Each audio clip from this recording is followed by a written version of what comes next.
우리 모두의 삶 속에는 기다림이라는 시간이 있습니다. 기다림 없는 삶은 없습니다. 각자의 삶을 보면 이 기다림이라는 것이 곳곳에 숨겨져 있습니다. 여러분들께 한 가지 질문을 드리겠습니다. 지금까지 살아온 여정 가운데서 여러분의 인생 속에서 가장 중요하고 큰 그 한 가지 기다림을 고르라고 한다면 어떤 것을 선택하시겠습니까? 저에게 만약 이 질문이 주어진다면 저는 단연코 조금의 망설임도 없이 단 한 가지의 기다림을 선택할 것입니다. 그것은 바로 제가 한때 사랑했던, 좋아했던 여성이 있었습니다. 그 여성의 얼굴만 생각해도 입가에 있는 미소가 띄고 가슴은 설레었습니다. 그 마음을 제가 그 여성에게 표현했을 때 그녀의 반응은 어떠했을까요? 아주 단칼에 거절당했습니다. 제가 그 낙심한 마음이 있었지만 그럼에도 그 여성에게 다가가서 우리가 조금 더 알아봐도 되지 않겠느냐라고 하면서 제가 그 여성을 기다렸고 결국 7개월의 기다림 끝에 교제를 시작하게 되었습니다. 과연 이 여성은 누구일까요? 제가 이 강단에서 다른 여성을 얘기하면 제가 큰일 나겠죠. 네, 바로 사랑하는 아내입니다. 이 사랑하는 아내와 관계를 맺기 위하여서 제가 7개월의 기다림의 시간을 가졌고 그것이 제 인생에서는 가장 중요하고 큰 기다림이었습니다. 여러분들의 삶 속에서는 어떠한 기다림을 선택하실 것입니까? 어떠한 기다림이 여러분들의 인생 속에 가장 중요했고 큰 기다림이었습니까? 먼저 우리 일상 속에, 생활 속에 있는 기다림에 대해서 먼저 생각해 보기를 원합니다.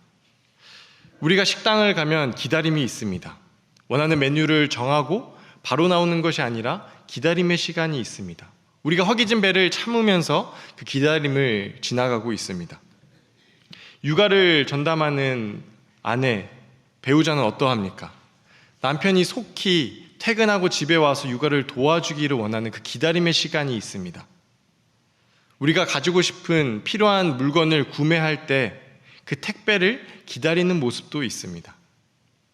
열심히 일한 우리 남편분들, 가장을 이끌어 가시는 분들 또한 기다림이 있죠. 매달 찾아오는 월급을 기다립니다. 설교자에게는 어떠한 기다림이 있을까요? 하나님의 말씀을 전하기 위해, 본문을 설정하기 위해, 또 그 본문 속에서 하나님께서 과연 성도님들에게 하시고 싶으신 말씀은 무엇일까? 지혜를 얻기 위한 기다림도 있습니다. 반면 인생의 한 획을 그을 수 있는, 인생의 터닝포인트가 될 수도 있는 아주 중대한 기다림이 우리 삶 속엔 또한 있습니다. 다른 사람과 관계를 맺기 위한 그 사랑의 기다림, 시험을 앞두고 합격 통지를 기다리고 있는 그 성장의 기다림, 직장에 취직하거나 이직하기 위한 응답을 받기 위한 기다림도 있습니다. 비즈니스를 오픈하고 준비하면서 그것이 잘 되기를 바라는 마음을 가지고 있는 기회와 성공의 기다림도 있습니다. 마음의 상처나 관계의 어려움, 질병으로부터 회복되기 위한 그런 치유의 기다림도 있고, 우리 이민사회에서는 신분을 해결하기 위한 신분 변화의 기다림도 한 번쯤은 겪게 됩니다. 지구 반대편에서도 마찬가지로 기다림이 있습니다. 나라를 잃고 전쟁에 있는 그런 고아나 그 사람들에게는 정착과 평화의 기다림의 시간이 있습니다. 서두에 이렇게 기다림에 대해서 나누는 이유는 오늘 본문 속에 등장한 이스라엘 백성 역시 기다림의 시간을 보내고 있다라는 것을 우리에게 알려주고 있습니다. 오늘 본문 말씀 1절부터 시작하겠습니다. 1절 말씀을 보면 요단 서쪽에 아모리 사람의 모든 왕들과 해변에 가나안 사람의 모든 왕들이 여호와께서 요단물을 이스라엘 자손들 앞에서 말리시고 우리를 건너게 하셨음을 듣고 마음이 녹았고 이스라엘 자손들 때문에 정신을 잃었더라. 1절에서 보여주고 있는 내용은 이스라엘 백성들이 이제 요단강을 건너서 이쪽으로 넘어왔습니다. 그때 그 모습을 보고 이방 나라들이 이스라엘 백성을 보고 마음속에 두려워하였다, 마음이 녹아내렸다라는 그런 상황을 보여주고 있습니다. 이것을 누가 주관하고 계십니까? 이방 나라들의 마음 역시 하나님께서 주관하시고 다스리시고 있다라는 것을 보여주었습니다. 이스라엘 백성들에게는 이때가 너무나도 좋은 때입니다. 그들과 전쟁에서 승리할 수 있는 너무나도 좋은 타이밍입니다. 적군이 사기가 떨어졌을 때 그만큼 더 전쟁을 시작하는 좋은 때는 없을 것입니다. 그때에 역시나 하나님께서는 이스라엘 백성들에게도 나타나셔서 말씀하십니다. 그것이 2절 말씀입니다. 2절 우리가 함께 읽겠습니다. 그때에 여호와께서 여호수아에게 이르시되 너는 부싯돌로 칼을 만들어 이스라엘 자손들에게 다시 할례를 행하라 하시매. 2절 말씀 이렇게 시작합니다. 그때에, 하나님께서도 너무 잘 아시는 겁니다. 전쟁하면 너무나도 좋은 타이밍이기에 나타나셔서 칼을 만들라고 명령을 하십니다. 이스라엘 백성들도 이제 전쟁을 하나 보나 라고 생각을 할 수 있는데 역시나 말은 끝까지 들어봐야 됩니다. 하나님께서는 칼로 전쟁을 하라는 것이 아니라 그 칼로 전쟁 대신 너의 몸을 거룩하게 하라 라고 명령하시는 겁니다. 여러분들, 우리가 할례를 오늘날에는 조금 부끄럽거나 아니면 더 나아가 수치스럽게 여길 수 있습니다. 그렇지만 고대 근동의 역사를 보면 이 할례라는 것은 너무나도 중요한 예식이었습니다. 이제 아이가 때에 따라 성장하였고 어른이 되는 과정 속에서 이제 너를 어른이라고 우리가 여기겠다라고 행하는 예식이 바로 이 할례라는 것입니다. 무엇보다도 이스라엘 백성들에게는 너무나도 하나님께서는 너무나도 중요하게 다루시는 예식이라는 것입니다. 그것을 통하여서 하나님께서는 기다림의 시간을 허락하셨습니다. 이 할례를 받고 난 이스라엘 백성들이 회복 과정을 거치면서 의도적으로 하나님께서는 이스라엘 백성들에게 잠깐 멈춰서 기다려라, 내가 너희들에게 할 말이 있다라고 말씀하시는 겁니다. 그것이 오늘 본문 말씀 8절에 나와 있습니다. 또 그 모든 백성에게 할례를 행하기를 마침에 백성이 진중 각 초소에 머물며 낫기를 기다릴 때에, 하나님께서 의도적으로 이스라엘 백성들에게 그 기다림의 시간을 허락하셨고 이스라엘 백성들은 그대로 마음을 받아 행하였다라고 기록되어 있습니다. 여러분들, 기다림을 어떻게 대하십니까? 우리 인생의 기다림이라는 것이 찾아왔을 때 여러분들의 감정 그리고 행동은 어떠하십니까? 우리의 모습을 먼저 살펴보겠습니다. 현대사회를 살아가는 우리들에게 친숙한 것 있습니다. 바로 스마트폰이지요. 그것을 우리가 들고 SNS를 통하여서 그리고 여러 가지 영상들을 통하여서 우리가 재미를 찾고 시간 가는 줄 모르고 거기에 빠져듭니다. 그러다가 한 번쯤 보여지는 상황이 있습니다. 그것이 무엇인가요? 바로 동그라미가 이렇게 돌아가면서 로딩 중, 우리가 기다려야 되는 시간이 한 번쯤은 찾아옵니다. 그럴 때 여러분들은 어떻게 반응하십니까? 내 와이파이가 잘 연결됐는지, 이 앱이 잘 작동하고 있는지 확인하는 그 기다림보다는 다른 것을 빨리 해결하려고 하는 우리들의 모습이 있습니다. 여러분들, 마트에 가시면 어떠하신가요? 장을 다 보고 계산대 앞에 서면 가장 먼저 하는 것이 우리의 눈이 빠르게 움직이기 시작합니다. 어느 줄이 가장 짧을까? 다른 사람들을 장을 본 것을 보며 저 사람이 많은 것을 했어도 동일 품목, 물건이 크니까 저 줄이 짧을 거야.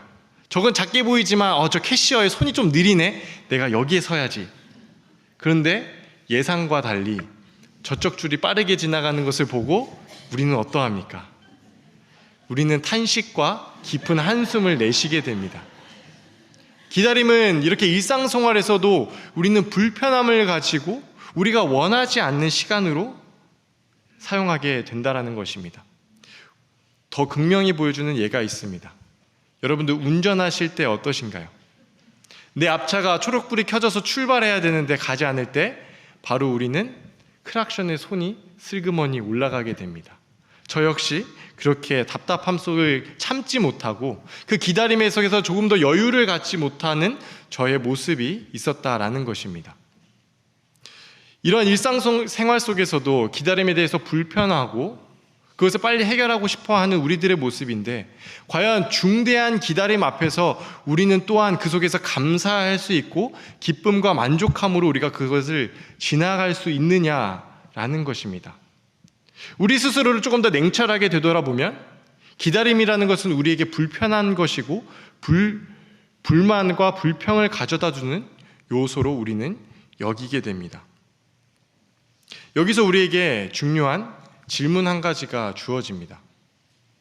우리 인생에 기다림이라는 것을 하나님께서는 만들어 놓으셨고 피해갈 수 없고 지나가게 만드신 그 이유가 무엇이냐라는 것입니다. 하나님께서는 우리가 기다림을 불편하고 원하지 않는다는 것도 아심에도 불구하고 의도적으로 우리 삶 가운데 그 기다림의 시간에 끼워 넣으셨는지 그 이유에 대해서 우리는 궁금하고 때로는 답을 찾지 못하는 우리의 모습이 있습니다. 동일하게 이스라엘 백성들도 오늘 본문 속에서 궁금했을 것입니다. 요단강을 이제 잘 건너왔다면 이제 계속해서 전쟁하고 그 땅에 들어가서 정착할 일을 해야 되는데 왜 하나님께서는 갑자기 뜬금없이 그때에 나타나서 잠시 기다려 멈춰라고 말씀하셨는가라는 것입니다. 하나님께서는 이 질문에 아주 친절하게 이스라엘 백성들에게 그리고 오늘 살아가는 우리들에게도 정확하게 말씀해주고 있습니다. 오늘 본문 4절부터 7절까지는 하나님께서 기다리심을 허락한 이유에 대해서 두 가지를 이야기하고 있습니다. 첫째로 기다림은 관계를 다지는 시간입니다. 기다림을 통해 하나님께서는 관계를 다시 한번 다지자, 너와 내가 어떠한 관계인지, 이스라엘 백성과 하나님은 어떠한 관계인지 너희가 분명히 알아야 되는 그것이 필요해 라기 때문에 오히려 기다림의 시간을 지금 이스라엘 백성들에게 허락하셨다라는 것입니다. 오늘 본문 말씀 4절과 5절 말씀을 함께 읽겠습니다. 여호수아가 할례를 시행한 까닭은 이것이니 애굽에서 나온 모든 백성 중 남자 곧 모든 군사는 애굽에서 나온 후 광야길에서 죽었는데 그 나온 백성은 다 할례를 받았으나 다만 애굽에서 나온 후 광야길에서 난 자는 할례를 받지 못하였음이라. 여러분들 말씀을 다시 한번 잘 살펴보시면 하나님께서는 무엇을 말씀하시는 것일까요? 여기 어떤 것이 강조되어 있을까요? 눈에 보기에는 할례를 받고 안 받고로 보일 수 있습니다. 그러나 제가 조금 더 힌트를 드리자면 가장 많이 반복되는 단어를 찾아보시기를 바랍니다. 그것이 무엇인가요? 이제 보이시나요? 바로 나온이라는 단어입니다. 너희가 나왔다. 애굽에서 나온 자다. 너희는 애굽에 속하 있는 자가 아니라 애굽에서 떠나왔고 이제는 하나님 나라의 백성이다라는 것을 하나님께서 말씀해주고 있는 것입니다. 지금 이스라엘 그 2세대의 마음을 살펴보면 내가 과연 저 땅에 들어가서 살 수 있을까? 차라리 애굽으로 돌아가서 그 땅에 더 안전하게 차라리 정착하는 삶을 살 것이 더 좋았을 텐데라는 마음 한켠에 이런 옛날로 돌아가고 싶어하는 마음이 있었다라는 것입니다. 그것을 하나님께서는 분명히 아시고 지금 여기서 다시 한번 이것을 정리하고 지나가야 돼. 다시 한번 너와 나의 관계를 확립하고 지나가야 돼. 너가 가나안 땅에 들어가기 위해서 얼마나 수많은 전쟁을 치르고 그 땅 가운데 어떠한 삶을 사는 것이 중요한 것이 아니라 이것부터 해결하고 너희가 그 땅으로 나아가야 돼라는 것을 말씀하고 있는 것입니다. 이 할례를 통하여서 하나님께서는 이스라엘 백성들에게 강력하게 선포하고 있는 것입니다. 너는 내가 너를 지명해서 불러낸 자야. 너는 내가 사랑으로 택함 받은 족속이야. 너는 내 뜻을 위하여서 약속을 받은 자이고 그것을 이루기 위하여서 내가 너를 끌어내온 자야. 이것을 결코 잊어서는 안 돼라는 것을 하나님께서 먼저 분명하게 그 관계를 세우심을 통하여서 기다림의 시간을 보내게 하셨다라는 것입니다. 사랑하는 여러분, 우리 삶 가운데서도 기다림의 시간이 있습니다. 여러분들의 개인의 삶도 그리고 우리 공동체의 삶도 기다림의 시간을 우리가 지나가고 있습니다. 우리가 기다림의 시간을 잘 지나가는 것은 우리가 이것을 만나는 이유는 우리가 무엇을 잘못하고 우리가 부족해서가 아닙니다. 하나님께서는 먼저 우리의 관계를 다시 세우고 다지시기 위하여서 이 시간을 허락하셨다라고 믿으시기 바랍니다. 하나님께서는 우리가 무엇을 하기 전에 일단은 이 관계의 확립에 대해서, 이 기다림의 시간을 지나가면서 우리가 왜 신앙생활하는가, 우리 왜 교회에 모여서 예배드리고 하나님께 경배 올려드리는가, 단 한 가지의 이유입니다. 하나님께서 우리와 우리 교회의 주인 되어주시는 그 한 가지의 믿음 가지고 우리가 신앙생활하는 것이지 않겠습니까? 우리가 이것을 가지고 지금 모여서 예배드리고 우리의 교회 밖에서 주님과 동행하며 살아가고 있는 것이지 않겠습니까? 우리가 이것을 붙잡고 오늘도 살아가야 될 줄로 믿습니다. 하나님께서는 이스라엘 백성들이 이 기다림의 시간을 통하여서, 이 할례 받는 것을 통하여서 잠깐 회복되고 멈춰있는 것 같이 보여도 그곳에서는 하나님께서 이스라엘 백성들과 다시 한번 관계를 다지는 귀한 시간을 사용하고 있다라는 것입니다. 둘째로, 기다림은 경청을 배우는 시간입니다. 하나님께서는 이스라엘 백성들을 통해 이 기다림의 시간을 통하여서 얼마만큼 경청이 중요한지, 그것을 삶 가운데 행하는 것이 얼마나 귀한 일인지를 다시 한번 깨닫게 하시기 위하여서 이 기다림을 허락하셨다라는 것입니다. 우리는 이 기다림 속에서 경청을 배워야 합니다. 이 경청에 대해서 함께 살펴보겠습니다. 오늘 6절 말씀 제가 읽겠습니다. 이스라엘 자손들이 여호와의 음성을 청종하지 아니하므로 여호와께서 그들에게 대하여 맹세하사 그들의 조상들에게 맹세하여 우리에게 주리라고 하신 땅, 곧 젖과 꿀이 흐르는 땅을 그들이 보지 못하게 하리라 하시매, 애굽에서 나온 족속 곧 군사들이 다 멸절하기까지 40년 동안을 광야에서 헤매었더니. 6절을 요약하면 이것입니다. 하나님께서 너희에게 말씀하신, 이스라엘 백성들에게 말씀하신 가나안 땅에 들어가지 못한 이유는 단 한 가지다. 그것이 무엇입니까? 전쟁에 참여하기 위한 이스라엘 백성들의 수가 부족했다.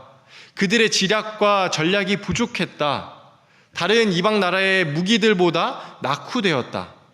지도자가 정말 지도력이 탁월하고 너희들을 이끌 수 있는, 연합할 수 있는 그런 힘이 컸다. 너희들이 그 광야 속에서 갈 길을 몰랐다. 이러한 이야기들을 지금 하고 있습니까? 아닙니다. 단 한 가지의 이유. 무엇이었습니까? 여호와의 음성을 청종하지 아니함으로. 지금 하나님께서는 기다림의 시간 가운데 이 청종의 메시지를, 하나님의 음성을 듣고 그대로 행한다, 그것이 중요하다라는 그 교훈의 메시지를 지금 이스라엘 백성들에게 주고 있습니다. 여러분들, 청종하다, 듣다라는 그 진정한 의미는 무엇입니까? 우리가 부모와 자녀 관계 속에서 잘 볼 수 있습니다. 우리 부모가 자녀에게 이렇게 이야기하지요. 너 아빠 말 꼭 들어야 돼. 너 엄마 말 꼭 들어야 돼. 이거 안 들으면 너 큰일 난다.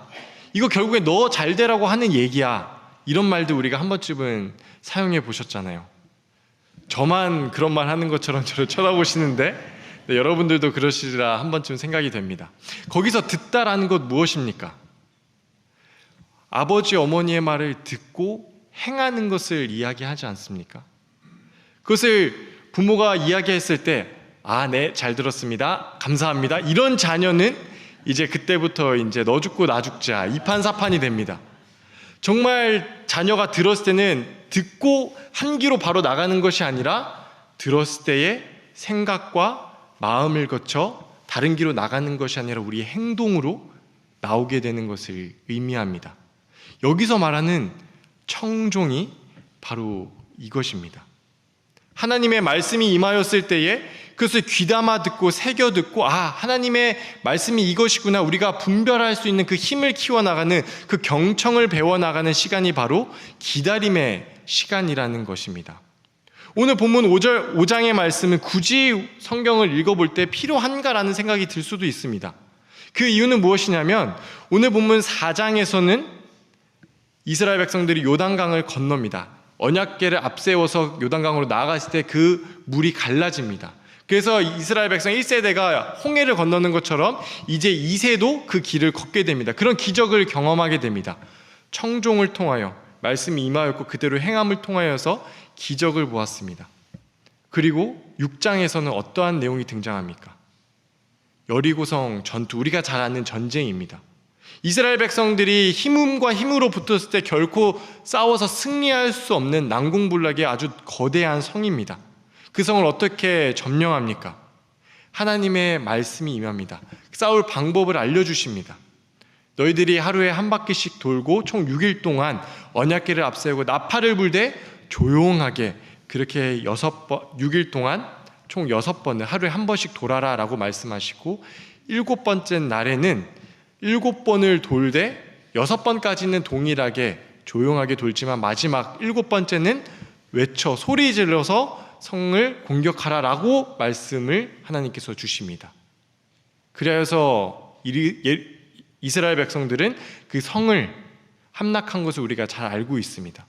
여러분들 4장과 6장의 키포인트는 무엇입니까? 바로 여호와의 말씀을 청종하는 것에 있습니다.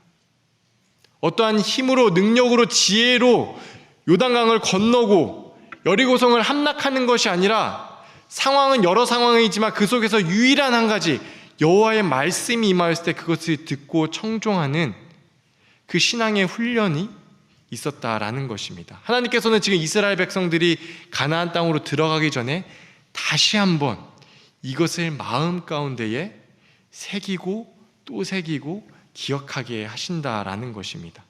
이것이 가장 이스라엘 백성들의 너의 앞으로의 삶 가운데 가장 중요한 것이다 라고 말씀하시는 것입니다. 하나님께서 이스라엘 백성들에게 기다리심을 허락한 이유는 두 가지였습니다. 하나는 관계를 다지는 시간, 또 하나는 경청을 배우는 시간입니다. 듣고 그대로 순종할 수 있는 그것을 마음속에 새기고 훈련받는 시간이었다라는 것입니다. 기다림이 유익하다의 교훈을 주는, 그것을 잘 보여주는 하나의 식물이 있습니다. 앞에 사진을 보시면 모소대나무라는 식물입니다. 이 식물은 중국 극동지방에 자라는데 왼쪽에 보이는 이 사진처럼 이 대나무에 씨앗이 심겨지고 싹이 틀 때까지 이 시간은 얼마만큼의 시간이 걸렸을까요? 일주일, 한 달, 3개월, 6년, 지금 1년도 들었습니다. 그 정도의 시간일까요? 이 싹이 이만큼 자라는 데까지 약 4년의 시간이 걸립니다. 1년에 1cm, 0.5인치 정도 자란다고 합니다. 그래서 이 정도 자랄 때 약 4년의 시간이 걸립니다. 그렇다면 다음 사진을 보겠습니다. 다음 사진은 이 모소대나무가 저 사진만큼 자란 시간에 얼마만큼 걸렸을까요? 1년에 1cm 정도 자라는데 오른편에 보이는 저 대나무는 약 15m 높이입니다. 여러분들 안 놀라시는데 한 번 더 놀랄 기회를 드리겠습니다. 15m면 얼만큼 되시는지 아시나요? 옆에 보이시는 배너가 몇 미터라고 생각하십니까? 5m입니다. 이거의 3배만큼 되는 높이로 자랐는데 불과 6주밖에 걸리지 않습니다. 네, 감사합니다. 우와라는 것이 이 타이밍이었습니다. 왼편의 사진은 저만큼 4cm 자라는데 4년의 시간이 걸립니다. 그런데 6주 만에 15m를 자라는 이 모소대나무의 성장 비결은 무엇일까요? 영상을 통해 확인하겠습니다.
여러분들, 모소대나무가 그렇게 급성장할 수 있는, 영상처럼 폭풍 성장할 수 있는 그 비결이 무엇이었습니까? 기다림의 때에 뿌리를 깊게 내리는 겁니다. 지금 하나님께서는 이스라엘 백성들에게 모소대나무와 같은 신앙을 지금 심겨주고 있는 것입니다. 이방 나라들이 보기에 그저 할례를 행하고 가만히 회복되어 있는 것처럼 보이지만 이스라엘 백성들은 지금 내면을 키우고 있는 것입니다. 무엇입니까? 하나님과의 깊은 관계로 나아가고 있습니다. 하나님께 듣는 말씀을 듣고 순종하기를 기다리고 있는 지금 뿌리 내림이 있다라는 사실입니다. 사랑하는 여러분, 우리의 기다림도 마찬가지입니다. 우리 교회도 마찬가지입니다. 우리가 볼 때 그저 동일하게 행동하고 아무것도 하지 않는 것처럼 보이지만 우리 내면에는 이런 모소대나무와 같은 뿌리 내림이 필요합니다. 예수님께 깊이 뿌리 내리는 관계, 그 속에서 마치 모소대나무의 뿌리가 영양분을 빨아들이듯이 우리가 하나님의 말씀을 흡수해야 됩니다. 그 속에 하나님께서 우리에게 말씀해 주시는 것이 무엇인지 분별하고 그대로 행하는 이 모소대나무의 신앙이 결코 이스라엘 백성들의만 신앙이 아니라 우리의 신앙이 되어야 될 줄로 믿습니다. 우리가 이렇게 기다림의 시간을 선용한다면 하나님께서는 우리에게 그 기다림이 폭풍 성장과도 같은 준비의 시간이 될 것이라 저는 확신합니다. 여러분의 삶이 그렇게 변화되고 성장할 거라 저는 확신합니다. 여러분들, 우리가 이 신앙을 기억해야 되지 않겠습니까? 여러분, 어떠한 고난 가운데 기다림의 시간이 있습니까? 어떠한 답답함이 있습니까? 그때 하나님께서는 우리가 잘못했다라고 우리를 심판하시기 위해서 너 혼 좀 나봐라 하고 그런 시간을 허락하시는 것이 아닙니다. 그때 더 고결한 나와 더 깊은 교제로 나아가자. 너의 삶 가운데 꼭 필요한 말씀을 내가 너에게 줄게. 그래서 너희가 듣고 행하면 진정한 풍성한 삶, 만족의 삶을 기다리고 예비해 놓고 있을 거야 라는 하나님의 약속의 말씀이 있다라는 사실입니다. 말씀을 정리하겠습니다. 오늘 본문 말씀은 하나님께서 의도적으로 이스라엘 백성들에게 기다림의 시간을 허락하셨습니다. 그래서 하나님의 뜻하신 바고 계획한 바였습니다. 그 기다림의 시간을 통하여서 이스라엘 백성들은 다시 한번 하나님과의 관계를 다시 한번 다지는 그런 귀한 시간이었습니다. 그리고 그 시간 속에 회복하면서 겉으로는 아무것도 행하지 않는 그런 회복이 있는 것처럼 보이지만 그 속에서 내면을 다지고 있는 하나님의 음성에 귀 기울이고 내가 순종하겠습니다라는 결단을 세우는 시간이었습니다. 하나님께서는 앞으로의 전쟁과 정착보다도 이것을 더 소중하게 여겨서 하나님께서는 이스라엘 백성들아, 잠깐만 여기서 멈췄다 가자라고 말씀하신다라는 것입니다. 성경을 보면 사실 이 기다림 없이는 성경이 시작될 수 없습니다. 아브라함, 야곱, 요셉, 다윗, 모세, 수많은 사람들도 이 기다림의 시간을 거쳤습니다.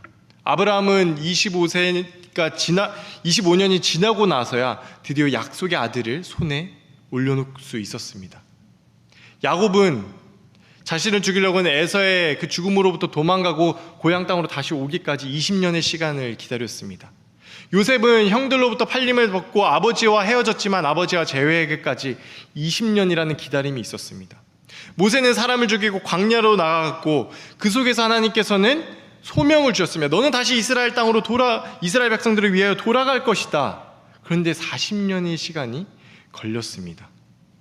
다윗은 아버지가 자신에게 맡긴 양을 묵묵히 감당하고 있는데 갑자기 불러들여와서 기름을 부으며 너는 왕이 될 것이야 라고 이야기했는데 그 왕이 되기까지, 유다 왕이 되기까지 15년, 이스라엘 통일 왕국의 왕이 되기까지 7년을 더해서 22년의 기다림의 시간이 있었습니다.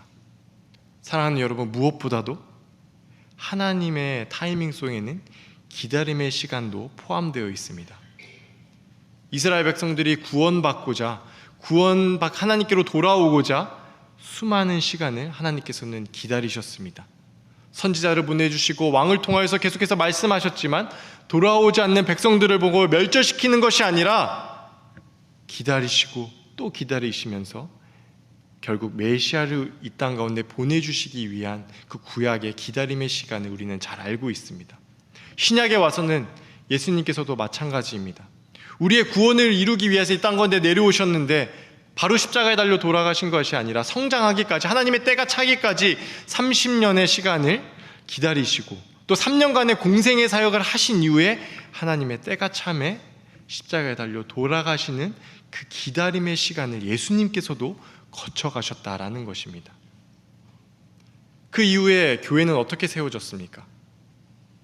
사도행전 1장 4절의 말씀을 함께 보겠습니다.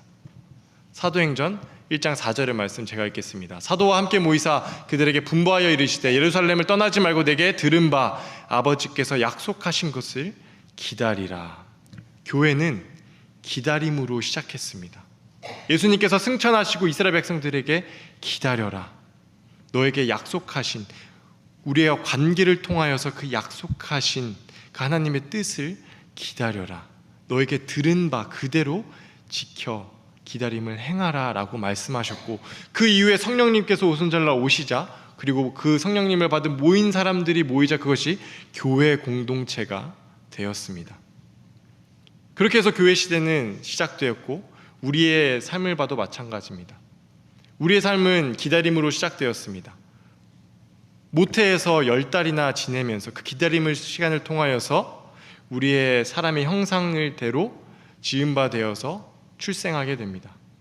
우리의 인생의 끝은 어떻습니까? 특별히 우리 그리스도인들은 어떻습니까? 이제 앞으로 영원한 천국에서 하나님과 함께 살 그 시간을 바라보며 천국 소망을 붙들며 기다림의 시간으로 우리가 지나가고 있지 않습니까? 오늘을 살아가는 우리의 신앙도 어떻습니까? 마라나타 주 예수여 어서 오시옵소서, 우리가 기다림으로 신앙생활하고 있지 않습니까? 우리의 신앙이나 삶 속에서 기다림은 결코 피할 수 없습니다. 그렇다면 우리가 이 기다림을 어떻게 대해야겠습니까? 불평과 불만, 우리에게 불편을 가져다 주는 그 요소로 바라봐야겠습니까? 아니면 우리가 이것을 선용하여서 오늘의 말씀처럼 깊게 뿌리내려 그 관계 속에서 충만함을 누리고 또 하나님의 음성을 듣고 순정함으로 만족을 얻는 그 삶을 위하여서 준비하는 시간으로 사용해야겠습니까? 여러분들은 이 기다림의 시간을 어떻게 사용하시겠습니까? 하나님께서는 이스라엘 백성들이 이 기다림의 시간을 잘 지나자 하나님께서는 9절에 이렇게 말씀하셨습니다. 우리 함께 읽겠습니다. 시작. 여호와께서 여호수아에게 이르시되 내가 오늘 애굽의 수치를 너희에게 떠나가게 하셨다 하므로 그곳의 이름을 오늘까지 길갈이라 하느니라. 여기서 애굽의 수치를 떠나가게 하셨다, 결국 이스라엘 백성들을 높이셨다라는 것입니다. 너희들의 그 기다림이 헛되지 않았다. 정말 내 마음을 잘 알아주었구나. 이제는 내가 너희 인생을 책임져 주겠다라는 그 약속의 메시지라는 것입니다. 사랑하는 여러분, 이 약속의 메시지가 기다림을 선용하고 기다림 속에서 하나님과 깊은 교제 관계로 나아가며 하나님의 음성을 듣고 순종하기를 즐겨하는 우리 모두에게 주신 약속의 메시지임을 붙드시기 바랍니다. 이것을 우리가 붙잡고 매일 기다림의 삶 속에 하나님과 동행한다면 결코 기다림은 지루하고 우리를 불편하게 만드는 것이 아니라 우리에게 꼭 필요한 시간이 되고 감사한 시간으로 뒤바뀌게 될 것입니다. 이러한 시간들을 저와 여러분들이 오늘 삶 속에서도 살아가면 좋겠습니다. 우리가 힘들고 지치고 그 끝이 없는 기다림 속에서 나아갈 때에 오늘의 말씀을 기억하셔서 하나님께서는 언제나 우리를 기다리고 계시고 우리의 손을 붙잡아 주시며 날마다 동행하시는 우리의 주인 되신 하나님을 바라보시며 신앙생활 하시는 저와 여러분이 되시길 주님의 이름으로 축원합니다.